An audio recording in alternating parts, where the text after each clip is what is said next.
The victim in an area cold case 30 years ago was identified using DNA. Pfizer announces their coronavirus vaccine is safe and effective for kids as young as 12 years old. I'm Zach Dodge with what a few parents think of that. Coming up. The 4 states' most watched news starts now. For 30 years, investigators worked off this rendering as they worked to identify a woman known only as Grace Doe. Now, DNA evidence has revealed who she really is. This is KOAM News at 6. Authorities say the victim, formerly known as Grace Doe, is Shauna Beth Garber. Garber was found dead in 1990 on Oscar Talley Road in McDonald County, Missouri.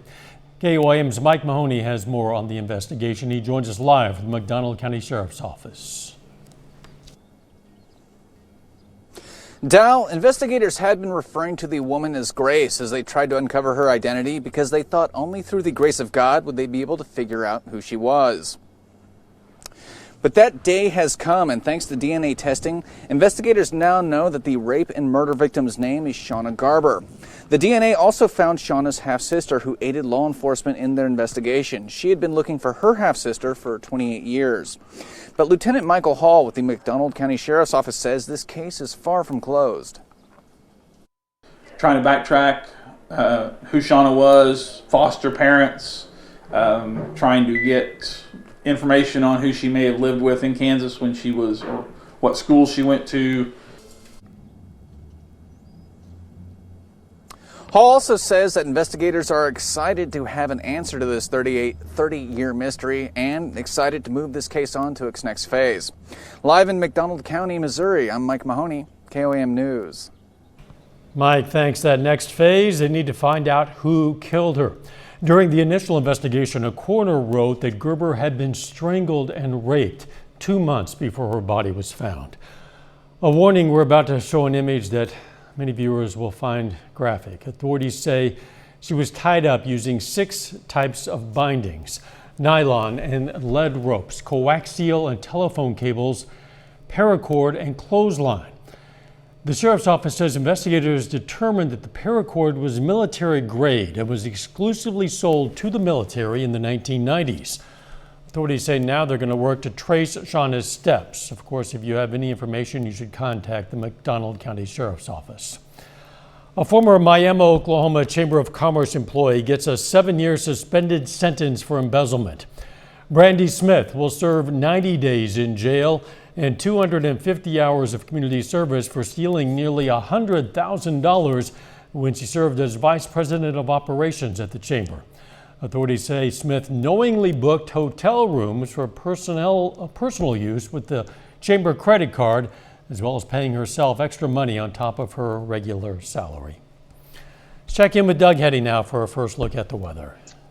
All right, Dow, not a bad day for us today. It's definitely chilly across the region, and it's going to get cold for us tonight as temperatures drop all the way down into the upper 20s. So that's why we have a freeze warning in effect through 9 o'clock tomorrow morning. So any tender vegetation may have a few issues as we go through the overnight hours tonight. You can even see a few little showers popping up. These are not reaching the ground. We're going to stay dry, and we'll stay with pretty much clear skies. A few random clouds will sneak through over the next couple hours, and that is just about it. But it is chilly. Most of us low to mid 50s. The winds are fairly light. We have a northerly wind at about 5 to 10, and these will diminish a bit as we go through the overnight hours. We're going to drop back through the 40s into the 30s, eventually upper 20s. When are we going to warm up? We're going to look at that here in just a bit. All right, catch you soon. Thanks, Doug. Pfizer announces that their coronavirus vaccine is safe and highly protective in kids as young as 12 years old. KOAM Zach Dodge has what parents think of the news and if they would have their kids get the vaccine. I think this is great, and I'm glad that Pfizer is looking at this age group. Safe and effective in kids as young as 12 years old. That's what Pfizer is saying they've seen so far in a study for their coronavirus vaccine. In a study of roughly 2,000 12 to 15-year-olds, none of the volunteers who were given the vaccine contracted COVID-19, 18 who were in the placebo group did. Researchers also say those who were given the vaccine had a high level of virus-fighting antibodies. Dr. Eden Esquera at Mercy Hospital says she's encouraged by the news. If we are going to achieve herd immunity, this age group is very, very important. Joplin parent Tabitha Bailey Wilson agrees, saying her oldest son is only 10, but would schedule an appointment for him in a heartbeat. He wants to be safe because his grandfather is sick and he wants to make sure he's safe and he won't give anything to his grandfather. But Iola, Kansas parent Mickey Herrera says neither her or her kids will be getting the vaccine anytime soon. I'm for vaccines. I do get my family the flu shot every year, but since this one's so new and I feel like it came out as such a rush, and I've seen, there are some side effects, it makes me leery in that way. Dr. Esquera wants to stress the fact that these are preliminary findings, so everyone from Pfizer to the FDA will put the data under a microscope before any kids in the public get the vaccine. When the data says that they're safe, if I have young kids, that age group, I will be the first one in line to use it on them. In Joplin, Zach Dodge, KOAM News. Pfizer is expected to ask the FDA for authorization to use the shot in kids starting at 12 years old. The vaccine currently has emergency use authorization for people 16 and older. In today's KOAM News Now Insta Poll, we want to know, based on Pfizer's findings, will you get your teen vaccinated for COVID-19? You can participate in the poll at koamnewsnow.com/vote or through the KOAM News Now app, the mobile app. Results are updated live, and we'll check in on them a little bit later. The state of Missouri looks to vaccinate up to 10,000 residents at a mega vaccine site in Springfield. It'll be held at the Hammond Student Center at Missouri State. It's a two-day clinic next Thursday, April 8th, and the following Friday from 8 a.m. to 5 p.m. on both days. The clinic will use the one-dose Johnson & Johnson vaccine. You must register in advance, and you can do that on the Missouri Vaccine Navigator. You can find a link to that on our website, KOAMnewsnow.com. Still ahead, Pittsburgh native and entrepreneur Gene Bicknell holds a news conference concerning his multi-million-dollar tax dispute with the state of Kansas. And later, a Kansas City woman says she might never trust a Good Samaritan again after her car was stolen. A multi-million-dollar tax settlement involving Pittsburgh native and entrepreneur Gene Bicknell has been overturned by the Kansas Court of Appeals, but Bicknell says the battle is not over. KOAM's Chris Warner has been following the story and has more.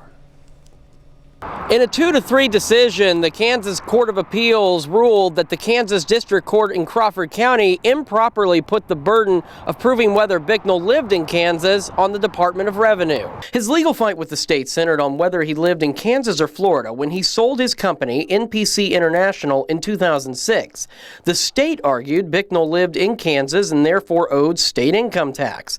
Bicknell paid $48 million in taxes, interest, and penalties. And he's a big factor, a state that's broke by a governor that was taking businesses off the tax rolls and not replacing the revenue, and they put Kansas in a financial strait. In 2019, the District Court of Crawford County ordered the state to return the money to Bicknell, which the state appealed. The appellate court allowed them to not pay me that money until they had a chance to appeal. That was totally against the law, in my opinion.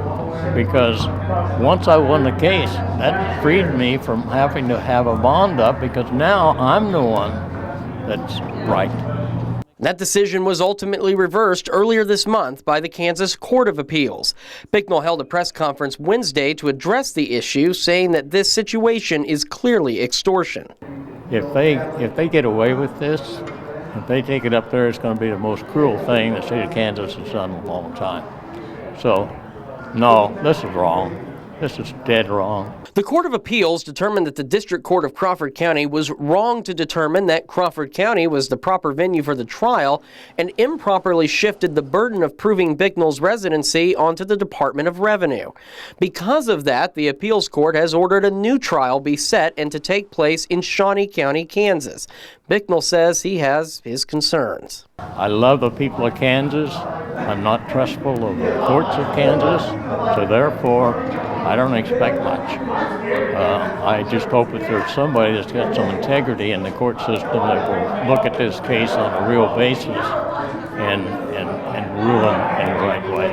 And we did reach out to the Kansas Department of Revenue. However, they told us they do not comment on pending litigation. We'll hear more from Bicknell and have more on this story tonight at 6. Reporting in Pittsburgh, Chris Warner, KOAM News. Thanks, Chris. We have links to the full press conference as well as the Court of Appeals decision on our website. Again, KOAMnewsnow.com. Doug Hetty is up next with his complete forecast. And later, a Kansas City woman says instead of helping, a would-be Good Samaritan left with her car. Don't miss our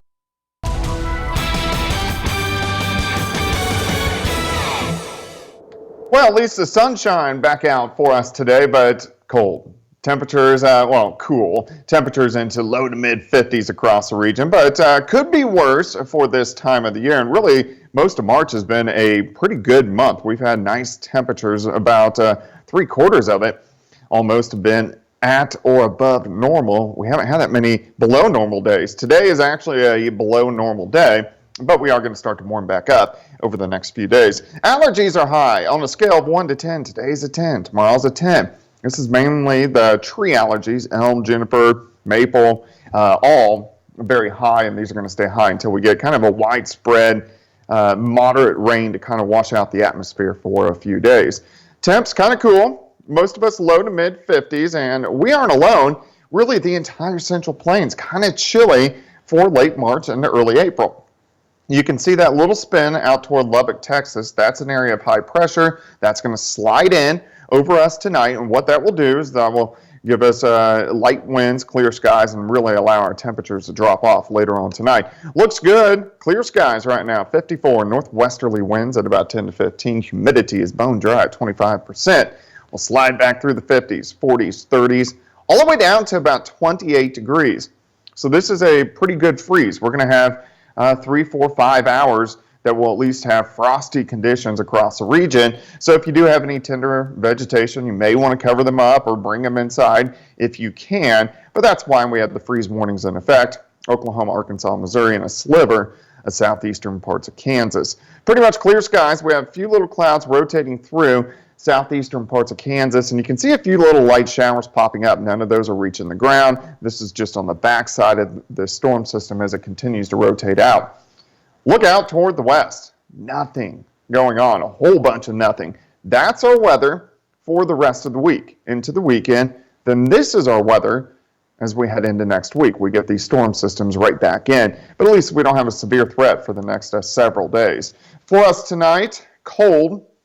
We're going to drop back upper 20s. The winds are going to be light. We'll see plenty of sunshine once again tomorrow. Still north wind near 50 by noon. And then I think most of us are going to top out into the mid 50s during the afternoon. So Thursday afternoon looks pretty good. Tomorrow night, still maybe a little bit of frost. We'll drop back near freezing. We'll stay just above that mark. And then as we head into Friday, Friday looks great as well as we go into the mid 60s for highs. So if you do want to get outside tomorrow, get some yard work done or get a little bit of fresh air, the afternoon is the best time to do it. We'll be in the 50s once we hit the noon hour. And it looks pretty nice, sunny skies. Saturday looks good as we warm into the mid 60s and then near 70 by Easter Sunday. There is a weak little wave that may give us a random shower or two, but I think in general, Easter Sunday looks great. We'll start at 50, 65 by noon. Look at our high temps, 70 degrees, a little windy, south winds at about 10 to 20. 28 tonight, 55 tomorrow, 33 tomorrow night, 63 Friday, 66 Saturday, up to 70 on Sunday, up to 80 by Tuesday. Wow. And you know, Doug, I know the adage is March comes in like a lamb, goes out like a lion, or vice versa. Seems to me it's pretty much, you know, lambs on both ends of March. Yeah, that's what we got this month. Thanks, Doug. Still ahead, a Kansas City woman says while pulled over on the side of her road to fix a flat tire, she was approached by 2 men offering help. But instead of helping, they left her with her car. On Tuesday, Nevada, Missouri voters will decide on 2 school bond proposals. One, a nearly $14 million proposal, would fund repairs to several elementary schools and improvements at the high school football stadium. The second, a $12 million proposal, would fund the construction of a new elementary school. That new school would also be partially funded by a $10 million donation. Spire is extending its deadline for energy assistance. It was scheduled to end today. Well, now Spire customers in Missouri will have until May 30th to apply for up to $400 in assistance. This is for customers who've been furloughed or experienced job or income loss and have an outstanding past due balance on their Spire account. A Kansas City woman says she'll never view Good Samaritans the same after two strangers stole her car after offering to help her and her husband. Ann Scott says she and her husband were helping their son change a flat tire when the two men pulled over. They declined the help, but instead of leaving, the men jumped in their car and drove away. Two guys stopped in a white car and said, "Is there anything we can do to help you?" Jumped in our little brown car because my husband had absent-mindedly left the key in it. Drove off in the brown car. The other guy jumped in the white car, and they were gone. Stolen car was later found at a scrapyard, but it was damaged beyond repair. Scott says the scrapyard employees did show some kindness. What was left of their car was worth only about $200, but they gave her $2,000 instead. Final check on the weather is next. Take time now to honor a local veteran, Petty Officer Richard Huey. The Quapaw, Oklahoma native served in the U.S. Navy, and we are proud to salute Petty Officer Richard Huey. He's tonight's four-state hero. Let's check in on tonight's KOAM News Now Insta Poll. Now, today Pfizer announced the results of a trial for its COVID-19 vaccine with kids 12 to 16 and found the vaccine was 100% effective in preventing infection in that age group. And we wanted to know, based on Pfizer's findings, will you get your teen vaccinated for COVID-19? At this point, it's fairly even split, but a majority say no, they will not. We're going to check in on the final results tonight at 10. People were no doubt mixing up more cocktails at home when the pandemic prompted the shutdown of bars and restaurants last year, but the travel rewards company Upgraded Points wanted to see which ones were most popular in each state. They used Google Trends data from March 2020 to March 2021 to see which ones people were looking up the instructions for. It turns out the mimosa was the most popular in the highest number of states with 6, and 5 different cocktails were the most popular in 3 states each. They are the margarita, mojito, pina colada, white Russian, and wine cooler. In the 4 states, the most popular drinks were wine coolers in Kansas, margaritas in Missouri, bellinis in Oklahoma, and mojitos in Arkansas. To each his own. Jordan Abbey joins us now with a look at what's coming up on KOAM News at 9 on Fox 14. Tonight at 9, going to have more on officials identifying a body found in McDonald County, Missouri back in 1990. Plus, President Biden unveiling his multi-trillion-dollar infrastructure plan today. Also, the World Health Organization is calling for a global treaty to help combat any future pandemics, but the U.S. won't take part in this. That, of course, much more coming away tonight. KOAM News at 9 on Fox 14. Thanks, Jordan. Let's check in now with Doug Heddy for a final look at the weather. All right, Dow, it's going to be cold tonight. We're going to drop back into the upper 20s for overnight lows, so you need to watch any tender vegetation that you do have if you can cover it or bring it inside. Still kind of cool tomorrow, 55, plenty of sunshine, but 63 Friday, up into the mid-60s Saturday, near 70 by Easter. Thanks, Doug, and thank you for joining us. We'll see you right back here for KOAM News at 10. In the meantime, let's take care of ourselves and each other.